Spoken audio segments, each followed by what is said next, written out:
Hola, muy buenas tardes tengan todos. Bienvenidos a la unidad de aprendizaje Cultura Digital 1, Introducción a la Era Digital, la normatividad y los servicios digitales. Mi nombre es Arely Torres García y seré la docente de esta unidad de aprendizaje. Bienvenidos. Bueno, el orden de día que vamos a ver el día de hoy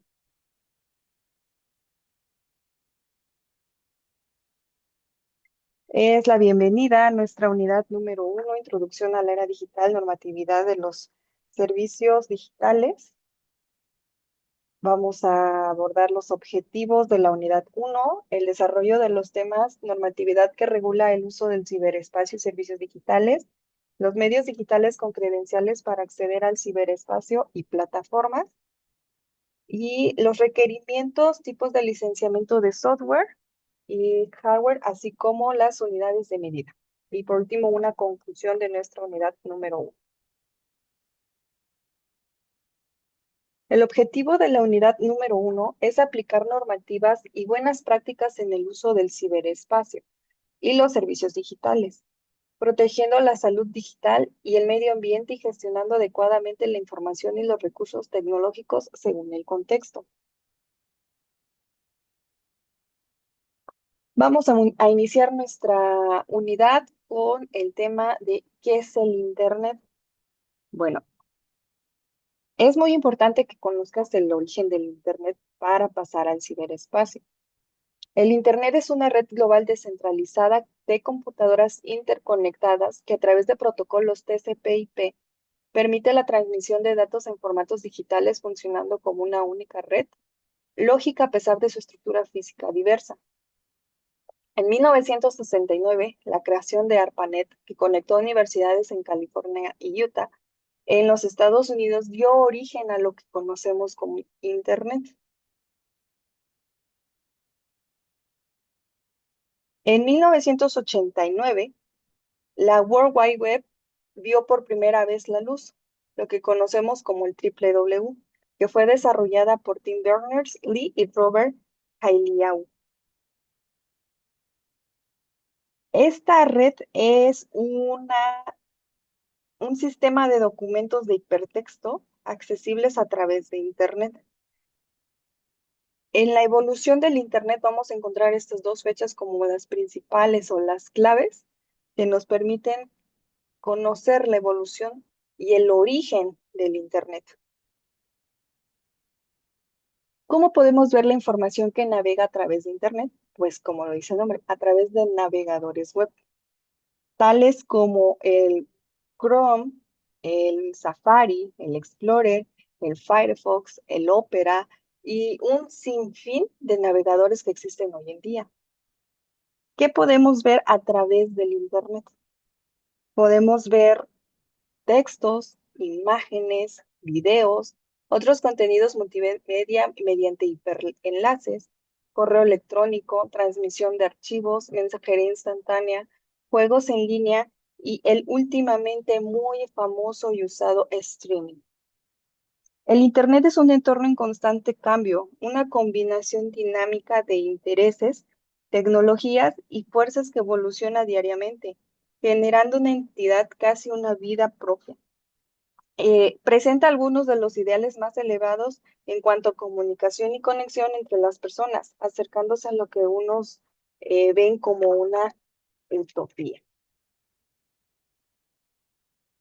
Ya que nosotros nos encontramos navegando a través del Internet, vamos a encontrar leyes del uso adecuado de la información personal en Internet y otras de protección de datos en México. Hay muchas leyes, hay bastantes leyes. Pero yo les pongo aquí algunos ejemplos. Por ejemplo, la Ley Federal de Protección de Datos Personales en posesión de los particulares, la Ley Federal de Telecomunicaciones y Radiofusión, la Ley Federal del Derecho de Autor, la Ley General de Protección de Datos Personales en posesión de sujetos obligados, la Ley de Firma Electrónica Avanzada, la Ley Federal de Delitos Informáticos, la Ley Federal de Telecomunicaciones y Radiofusión en materia de convergencia. A pesar de esto, existe una creencia extendida de que el Internet ofrece una libertad casi limitada para obtener y publicar información. Sin embargo, en la práctica eso no es del todo cierto, ni en México ni en otras partes del mundo, ¿eh? Aunque Internet esté presente en todo el ciberespacio, también está regulada por gobiernos o grupos con intereses específicos. Esto afecta a aspectos como el derecho a la privacidad, los derechos de autor, la censura y la libertad de expresión. En México, el derecho a la información es un tema relativamente reciente. Hace solo una década comenzaron a establecerse las primeras reglas que permiten a los ciudadanos acceder a la información pública. En cuanto a la información que circula en Internet, los derechos y regulaciones son aún más jóvenes. Por eso les comento que aquí les dejo algunas principales. Los servicios digitales. La aparición de las tecnologías digitales ha transformado profundamente diversos aspectos de nuestra sociedad, extendiéndose e integrándose en múltiples ámbitos. Estas tecnologías no solo han facilitado procesos, sino también han mejorado la calidad de las evidencias en áreas como el aprendizaje y los servicios. Además, su uso ha sido intensivo y ha permitido promover en áreas como el aprendizaje y los servicios. Nosotros somos un claro ejemplo en el sentido del aprendizaje. Estamos en una universidad virtual. Gracias al Internet podemos acceder al, al área del aprendizaje, al área educativa. Como lo dice SCOFED en el 2020, la agrupación de servicios digitales va a ser en comunicación, búsqueda de información, creación de contenidos, colaboración y reflexión. En el grupo de servicios digitales de la comunicación vamos a encontrar videoconferencias, chats, correo electrónicos, foros virtuales, Facebook, Twitter, listas de distribución. En búsquedas de información vamos a encontrar buscadores, buscadores temáticos, bases de datos y bibliotecas digitales, Twitter, Dropbox, creación de contenidos como Drive, Movie Maker, infografías, mapas conceptuales, nubes de palabras, de colaboración, que van a ser los wikis y blogs, por ejemplo, la reflexión, foros virtuales, wikis, blogs, mapas conceptuales, grupos de WhatsApp, narrativas digitales. Las tecnologías digitales representan un avance significativo, pero también plantean desafíos importantes en términos de seguridad y privacidad. Los datos personales en línea siempre van a correr un gran riesgo.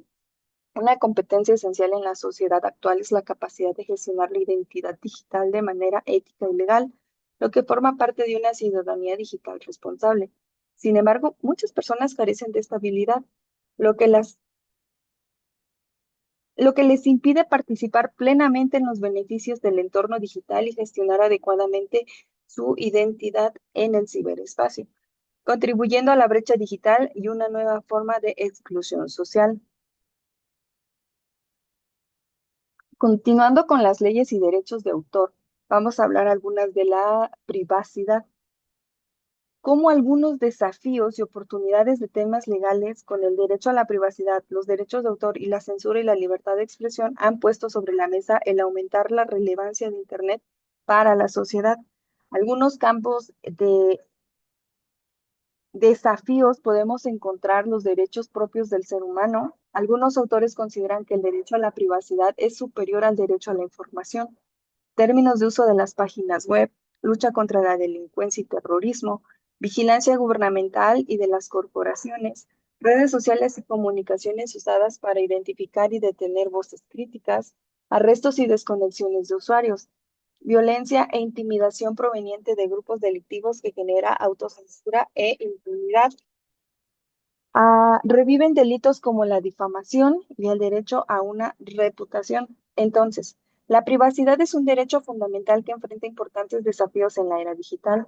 Aunque se considera un derecho propio, el equilibrio entre la privacidad y el derecho a la información genera tensiones.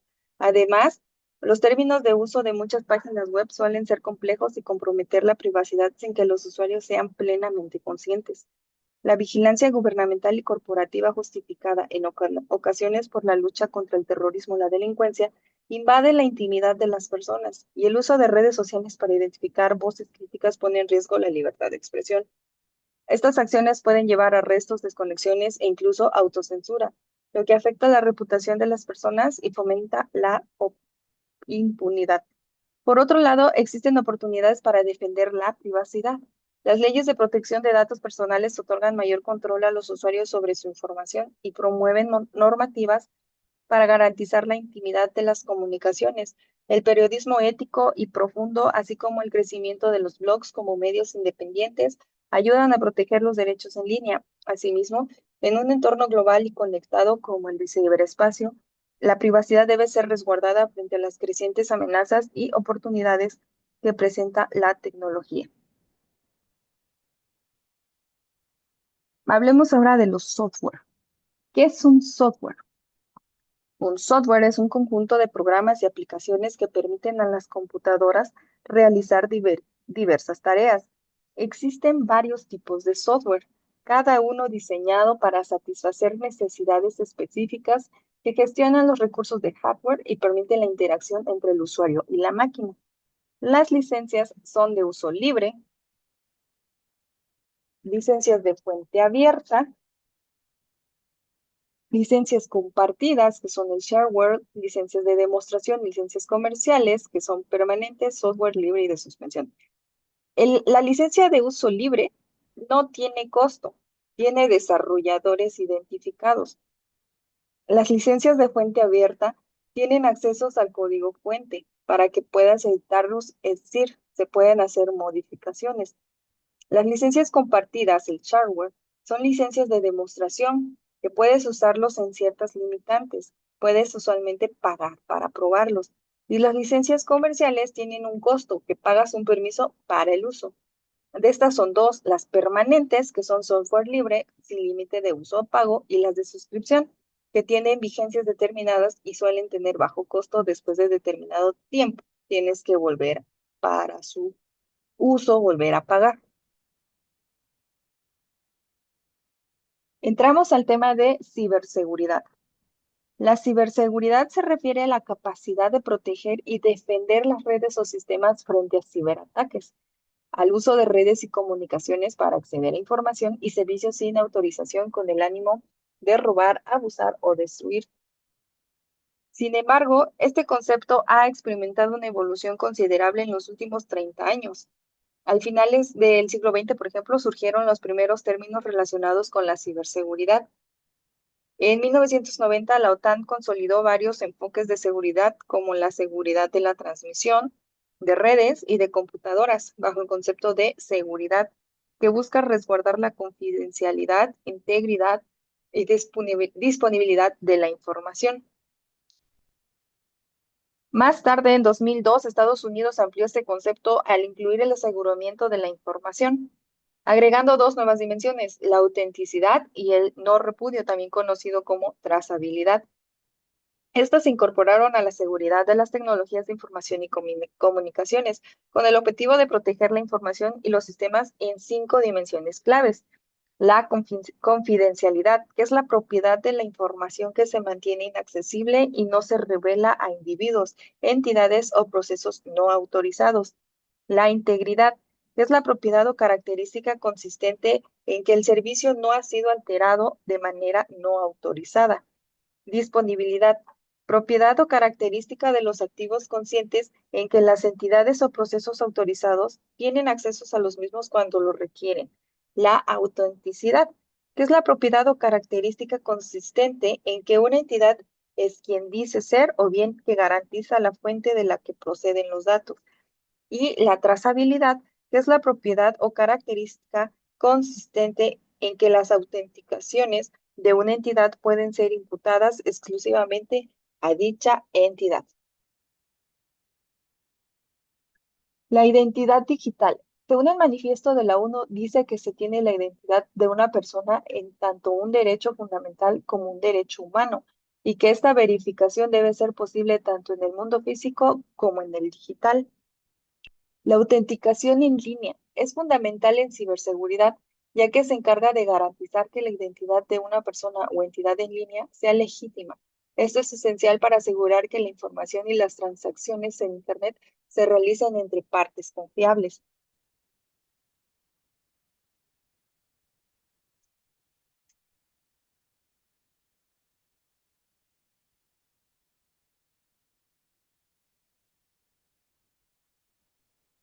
En la misma cumbre de la ONU, em, el doctor Vujinovic señaló que el propósito es integrar información esencial de identidad digital como huellas dactilares, fecha de nacimiento, historial médico, educación, viajes y cuentas bancarias. Sin embargo, se destacó que la identidad digital también presenta riesgos, especialmente cuando se encuentra en bases de datos centralizadas. Dada la complejidad de tener la información en Internet, surgen problemas como la suplantación de identidad, que se refiere al uso del nombre y apellidos de otra persona, ya sea real o ficticia, para hacerse pasar por ella en un contexto público. Un ejemplo común es cuando alguien crea un perfil falso en una red social con el fin de ocultar su verdadera identidad. Según la jurisprudencia penal española, no se considera un delito si se trata de una ficción esporádica o de un caso aislado en el que alguien se hace pasar por otra persona para un acto puntual, simplemente para ocultar su identidad propia. Lo que podemos decir cuando alguien espía a alguien en Facebook, que es la red social un poco más popular, y suplanta una identidad simplemente para poder espiar. La autenticación en línea existen varios métodos de autenticación. La autenticación es fundamental en ciberseguridad, ya que se encarga de garantizar que la identidad de una persona o sea legítima. Esto es esencial para asegurar que la información y las transacciones en Internet se realicen entre partes confiables. Entrando un poco al detalle a la autenticación de identidad, vamos a encontrar varios métodos como contraseñas, certificados digitales, tokens de seguridad y biometría, la autenticación multifactorial que combina varios de estos métodos y es vista como una de las formas más seguras para verificar identidades.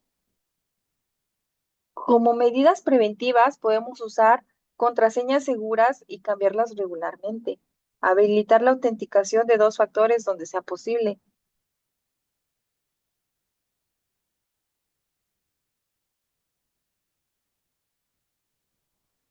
Cuando un usuario busca acceder a un recurso, se le solicita que proporcione sus credenciales, que pueden incluir un nombre de usuario y contraseña, una huella digital o el uso de una tarjeta inteligente. En el caso de los certificados digitales, una autoridad de certificación valida la identidad del usuario dispositivo. Aquí podemos ver algunos ejemplos de validaciones que podrían ser las contraseñas, las claves de seguridad, los mensajes SMS, cuando hacemos, por ejemplo, un registro y nos pide que pongamos nuestro teléfono y nos llega un código, con eso podemos ingresarlo a la aplicación que nos lo ha solicitado, ponemos el código y tenemos una validación una autenticación de identidad. Puede ser también por una llamada de voz, por preguntas de seguridad o dirección de correo alterno. Todas estas medidas de seguridad nos van a ayudar a tener una autenticación de identidad. Las medidas preventivas es usar contraseñas seguras y cambiarlas regularmente, habilitar la autenticación de dos factores donde sea posible, no hacer clic en enlaces sospechosos o descargar archivos de fuentes desconocidas, mantener el software y los sistemas actualizados con los últimos parches de seguridad, utilizar un software de seguridad confiable y actualizarlo regularmente. Contar con algún tipo de autenticación nos ayudará de manera eficaz a proteger nuestros datos, sobre todo para evitar acceso no deseados a nuestra información. En conclusión, la autenticación es un elemento crucial en la ciberseguridad para garantizar que el acceso a sistemas y recursos esté restringido a usuarios legítimos. Los métodos de autenticación varían en complejidad y seguridad. La autenticación basada en contraseñas es el método más común, pero también es el más vulnerable, sobre todo si en nuestras contraseñas ponemos 1, 2, 3, 4, 5. Por otro lado, la autenticación multifactorial, que combina varios métodos como contraseñas y biometría, ofrece mayor seguridad al exigir múltiples formas de verificación. Los certificados digitales y los tokens proporcionan formas adicionales de protección, mientras que la autenticación biométrica utiliza características únicas del usuario, lo que añade una capa avanzada de seguridad. El uso de múltiples métodos y tecnologías garantiza una mejor protección frente a posibles amenazas en el ciberespacio.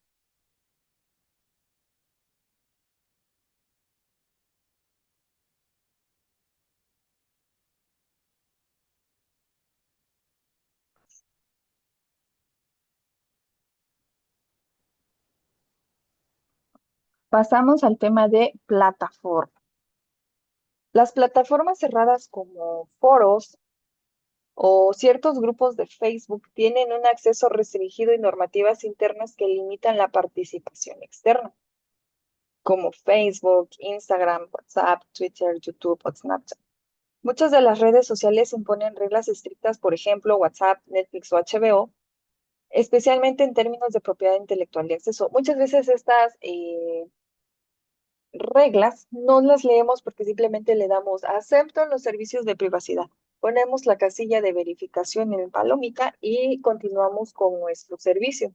Sin embargo, es muy importante en algunos casos leer un poco de esta información debido a que es donde principalmente nos preguntan si queremos compartir algo de nuestra información y nosotros al simplemente decir que acepto los servicios y términos y condiciones, solamente estamos dándole que aceptar, no leímos a qué le dimos a aceptar.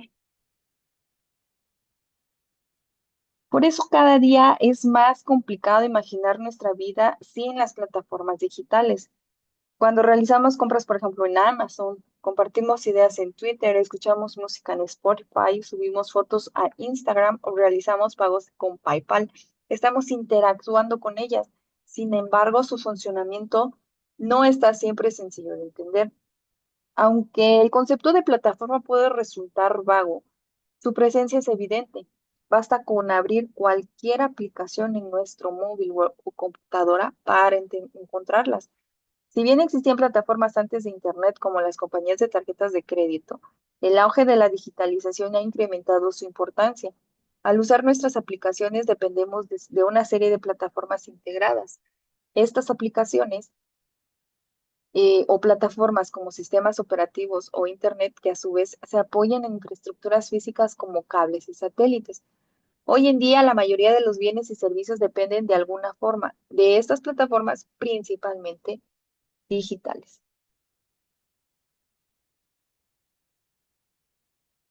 Hace un momento hablamos un poco de lo que es el software. Bueno, el software es un conjunto de componentes intangibles que permiten el funcionamiento de dispositivos como ordenadores, móviles o tablets. Este formato con programas y aplicaciones que cumplen diversas funciones como reproducir música, enviar mensajes o acceder a Internet, el software es esencial para la interacción entre el usuario y el dispositivo y su componente más importante es el sistema operativo, que actúa como una interfaz de comunicación.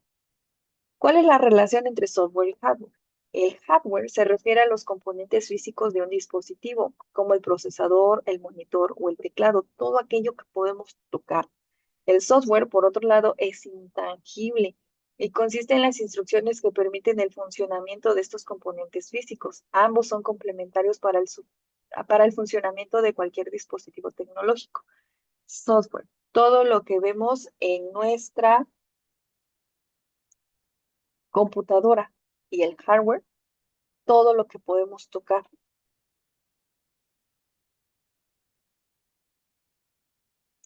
Los tipos de software. La distribución de software puede ser comercial, libre o gratuito. La comercial son aquellas que vamos a pagar por su funcionamiento. La libre es aquella que nos permite descargarla y utilizarla sin ninguna restricción. Y los tipos de software gratuito, aparte de que nos permiten usarla libremente, nos permiten hacer modificaciones a su código. La información digital ocupa espacio. La información digital también se mide en términos de su tamaño, ya que los archivos almacenados, ya sea una fotografía o un video, tienen un tamaño físico que se guarda en algún lugar, como una tarjeta de memoria o el disco duro. ¿Cuáles son las unidades de medida? La información digital se maneja en dos estados, encendido o apagado. Encendido va a ser 1, apagado va a ser 0. Un bit es la unidad más pequeña que se puede medir. Los bits se agrupan en unidades mayores llamadas bytes. Un byte se compone de 8 bits, que es la unidad básica utilizada para describir caracteres como letras y números. Si nosotros investigamos un poco del código binario, nos vamos a dar cuenta de cómo funciona estos ceros y unos. Como ya dijimos, todo se va a ir agrupando en series de 8. Por ejemplo, 1024 bytes va a ser igual a un kilobyte. 1024 kilobytes va a ser igual a un megabyte. 1024 megabytes va a ser igual a un gigabyte. Y 1024 gigabytes va a ser igual a un terabyte. Existen unidades aún más grandes como el exabyte o el zettabyte, que son unidades de medida que describen cantidades masivas de información, generalmente utilizadas en centros de datos o en Internet, en los llamados servidores en donde se encuentra toda nuestra información. Para terminar nuestra unidad 1, vamos a decir que, como conclusión, esta unidad nos ha proporcionado una base sólida sobre la interacción segura y responsable en el ciberespacio, subrayando la importancia de conocer y cumplir con las normativas digitales. A través del estudio de esta unidad, vamos a desarrollar habilidades clave para aprovechar los servicios digitales de manera eficiente, entendiendo la relevancia de aplicar buenas prácticas y respetar los estándares legales y éticos. Este conocimiento es esencial para desenvolverse de manera efectiva y protegida en la era digital, promoviendo un uso consciente y ético de la tecnología. En la unidad 1 te invito a que participes en el foro 1, una visión integral del ciberespacio y los recursos digitales, con la pregunta, ¿cómo influyen las normativas digitales, la gestión de credenciales y los requerimientos tecnológicos en la manera en que interactuamos con el ciberespacio y utilizamos herramientas digitales en nuestra vida diaria? Tenemos una primera autoevaluación que hay que realizar, es muy sencilla, son 10 preguntas, y tenemos las actividades. La primera actividad, que es explorando y protegiendo el ciberespacio, licencia, seguridad y medición. Gestión segura de identidad digital, accesos de autenticación en línea, es la actividad 2, y la actividad 3 es explorando el mundo del licenciamiento y las unidades de medida. Todas las indicaciones e instrucciones las puedes encontrar en la plataforma de la UB. Tenemos una actividad integradora número 1, que es explorando y protegiendo el ciberespacio, licencia, seguridad y medición, que vamos a comprender la evolución del ciberespacio, los derechos de autor, la seguridad en línea, la gestión de credenciales, los requerimientos de software y hardware y la importancia de las unidades de medida tecnológicas, aplicando estos conceptos en un entorno simulado.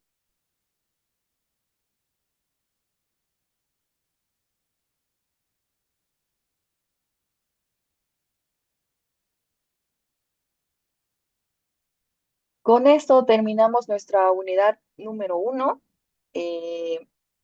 Aplicación de recursos digitales en tareas diarias y la introducción a la era digital. Recuerden, yo soy la ingeniera Arely Torres García, docente de esta unidad de aprendizaje. Te invito a que participes en la plataforma del campus del bachillerato de la UBEGRO, que accedas con tus claves. Recuerda realizar las actividades, estar pendiente de todos los eh, avisos en los foros, también participa para que tengas tu calificación.